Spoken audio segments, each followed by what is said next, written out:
Halo warga Kristus dan Shalom.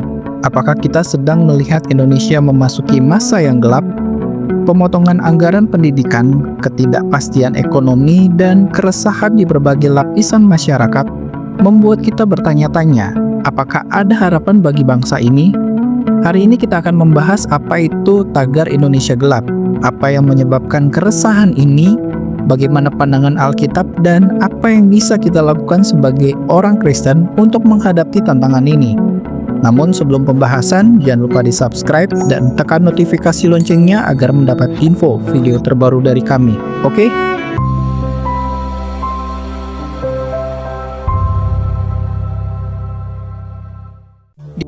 Apa itu hashtag Indonesia Gelap? Tagar Indonesia Gelap pertama kali muncul pada 3 Februari 2025. Tagar ini kemudian menjadi trending topik di media sosial mulai 17 Februari 2025. Gerakan ini menyoroti berbagai permasalahan sosial dan ekonomi yang dihadapi masyarakat Indonesia, termasuk pemotongan anggaran pendidikan, efisiensi yang berdampak pada PHK, kesehatan, serta kelangkaan gas LPG 3 kg yang berdampak pada masyarakat kelas menengah ke bawah. Protes yang dikenal sebagai Indonesia Gelap ini berlangsung di berbagai kota, termasuk Jakarta, dengan ribuan masyarakat turun ke jalan menyuarakan ketidakpuasan mereka terhadap arah ekonomi negara dan kebijaksanaan pemerintah saat ini. Dampak dari ketidakstabilan politik dan ekonomi, maka lahirlah tagar kabur aja dulu. Kami sudah membahas soal tagar kabur aja dulu. Linknya kami taruh di deskripsi.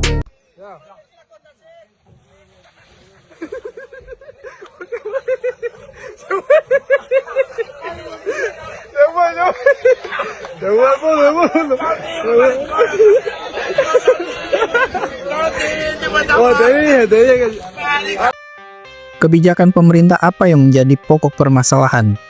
Ada beberapa kebijakan yang memicu protes besar.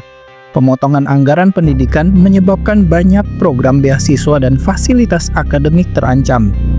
Program makanan gratis yang dianggap bagus, namun dilakukan dengan mengorbankan anggaran sektor lain. Efisiensi anggaran nasional yang memotong anggaran berbagai kementerian hingga 70%, termasuk infrastruktur dan BMKG. PHK massal dan krisis lapangan pekerjaan membuat pengangguran meningkat, terutama bagi generasi muda. Dan proyek strategis nasional atau PSN yang dikritik karena menyebabkan konflik agraria.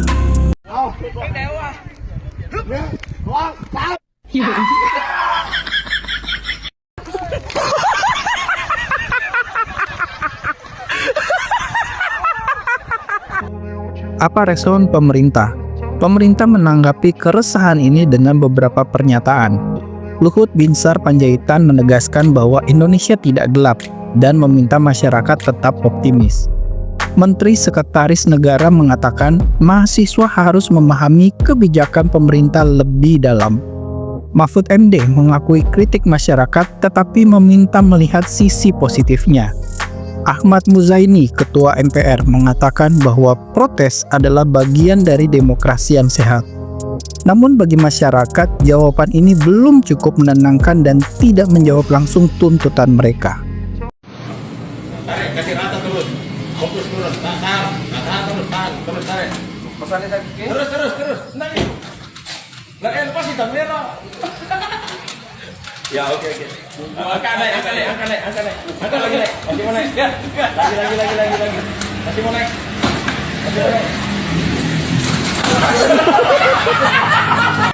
Apa pandangan Alkitab soal Indonesia gelap? Sebagai orang Kristen, kita tidak boleh hanya terpaku pada masalah, tetapi harus mencari hikmat dan petunjuk Tuhan. Alkitab mengajarkan bahwa dalam masa sulit kita harus berdoa, mencari keadilan, dan tetap berpegang pada iman. Matius 5 ayat 14-16, kamu adalah terang dunia. Dalam kegelapan kita dipanggil untuk menjadi terang dan membawa harapan. Amsal 29 ayat 2, apabila orang benar bertambah, bersukacitalah rakyat. Tetapi apabila orang fasik memerintah, rakyat mengeluh. Kita harus berdoa agar pemimpin kita dipenuhi hikmat dan keadilan.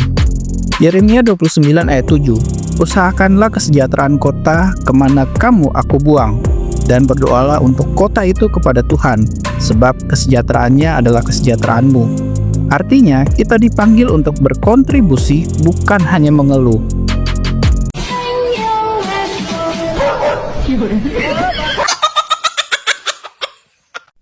Solusi apa yang harus dilakukan sebagai orang Kristen dan rakyat Indonesia?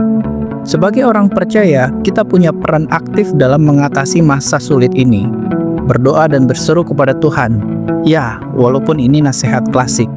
2 Tawarik 7 ayat 14 berdoa untuk bangsa ini agar pemimpin memiliki hati dan kebijaksanaan dan takut akan Tuhan. Menjadi terang dalam kegelapan. Filipi 2 ayat 14-15. Jangan ikut menyebarkan ketakutan, apalagi menjadi pendemo bayaran, tetapi tunjukkan harapan dan solusi. Menyuarakan kebenaran dengan hikmat. Amsal 31 ayat 8-9. Jika ada ketidakadilan, suarakan dengan cara yang benar. Mendukung ekonomi lokal dan inisiatif baik. Daripada hanya mengeluh, mari kita membangun perekonomian dengan mendukung UMKM dan inovasi anak bangsa. Mendidik diri sendiri dan generasi anak muda. Jika pemerintah tidak bisa memenuhi kebutuhan pendidikan, kita bisa mencari cara lain seperti belajar mandiri atau berbagi ilmu.